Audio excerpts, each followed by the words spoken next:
के रहने वाले बताए जा रहे हैं।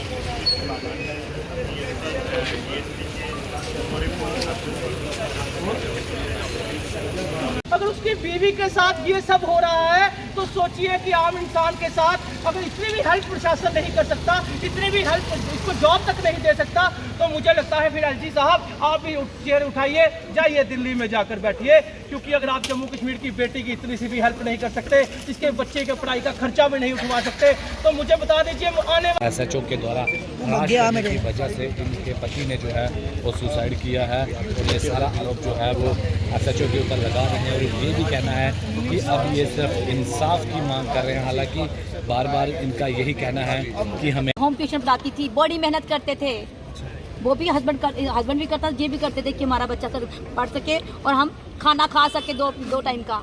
लेकिन वो नहीं था कि जो उनके जेबें बढ़ सके, इसलिए उसने सुसाइड कर ली।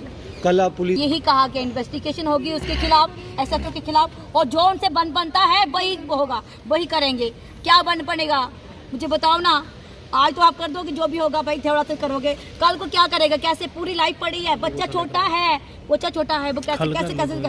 रिटर्न में नहीं दिया उन्होंने, सिर्फ मुंह से बोला है आप जाओ घर में, हम सुबह तो वहाँ पे एक बेटा है और 2 बेटियां, बहन की बेटियों को पालता था और माँ भी है, वो भी मेरी बहन की बेटियां हैं, बहन की बेटी को, अपनी बहन की बेटी को, मेरी बहन की बेटी को। हाँ पता मुझे, मेरी बहन की बेटी को। जो आपके हस्बैंड की वीडियो सामने आई है, क्या वीडियो से पहले उन्होंने आपसे कोई बातचीत की ऐसी कोई? और लास्ट टाइम फोन किया है उन्होंने, 6 बजे फोन किया उन्होंने मुझे, यही बोला बड़ी ट्यूशन पढ़ाने गई जी, साथ में घर है, ट्यूशन पढ़ाने गई वहाँ 6 बजे मुझे यही बोलते कि रीना मी तेरी बेइज्जती नहीं बर्दाश्त हो रही, जो ऐसा चुनती हरास करता मैं बर्दाश्त नहीं हो रहा, मैं कुछ कर लेना। मैं कहते ही है नहीं कोई गल नहीं होती, अस इज्जत बनाई लगे, हाई कोर्ट रिट कर गए, कदे से 3-4 साल लगिया ने, 2-3 साल लगते हैं, 3-4 साल लगते, बड़ी साल लगता सी कि हाई कोर्ट के फैसले की। मैंने कभी कहा कोई बात नहीं, कोई गल नहीं, चल गए करने लगे जाके, मुझे नहीं पता था, मुझे ये पता था आगे उसको वही दर्द लेके चला गया, वही दर्द रखा उसने मन में। मैं ट्यूशन चली गई, मैं उनको घर में बैठाया, सच ने आके बोला था बाहर नहीं निकलना, बाहर नहीं निकला, तो फिर मैं चली गई, बस सारी आपके साथ भी बस की है। इसके साथ तो बदतमीजी की बर्दाश्त नहीं कर सका हस्बैंड एक। क्या बदतमीजी के साथ तो बोले, बड़ी बदतमीजी बोली, पर मुझे मेरे साथ बदतमीजी की घर पे आके ये बदतमीजी पुलिस स्टेशन में। जो भी हुआ वो इस लड़की ने आपको बता दिया।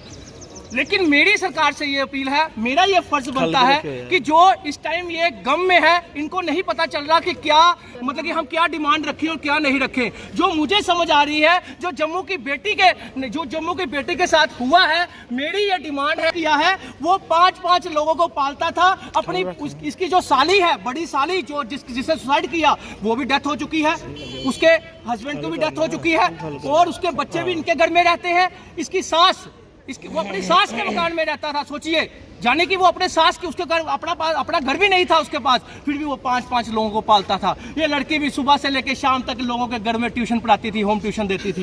इतनी मेहनत करने के बाद अगर इसके साथ गलत हुआ है तो जम्मू कश्मीर के प्रशासन को ये चाहिए, इस लड़की को जॉब दे देना और इसके बच्चे का पूरी उम्र का पढ़ाई का खर्चा उठाना। राइट टू एजुकेशन कहता है कि 99% मार्क्स लेने वाला बच्चा जो माइंड में पढ़ता है, ये इंसानियत है।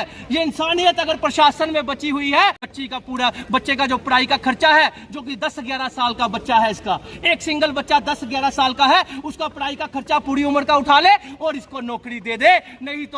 नहीं तो ये भी आने वाले कल में कुछ भी कर सकते हैं, कुछ उम्मीद नहीं इनको।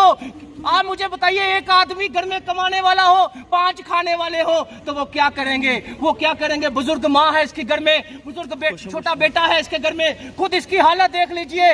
और मैं कह रहा हूँ कि आप सोचिए कि एक बेटी का विधवा होना कितना बड़ा एक शाप होता है। तो मेरी एलजी साहब से हाथ जोड़कर ये उम्मीद है, एलजी साहब, जो होना था वो तो हो गया, उसको तो वापस नहीं ला सकते हम, लेकिन एलजी साहब आपसे ये उम्मीद करते हैं हम प्रशासन, जम्मू कश्मीर के प्रशासन से ये उम्मीद करते हैं कि जम्मू कश्मीर के प्रशासन में इंसानियत जिंदा होगी। मैं जम्मू कश्मीर के एमपी से कहना चाहता हूं, चाहे वो बीजेपी के हो, चाहे वो कांग्रेस के हो, मैं पूरे जम्मू कश्मीर की पार्टियों से कहना चाहता हूं, इस बेटी को इंसाफ दिलाया जाए और इस बेटी को नौकरी दिलाई जाए और इसके बच्चे का पूरी उम्र का पढ़ाई का खर्चा दिलाया जाए, ताकि इस बच्ची को कम से कम ये तो सहारा हो।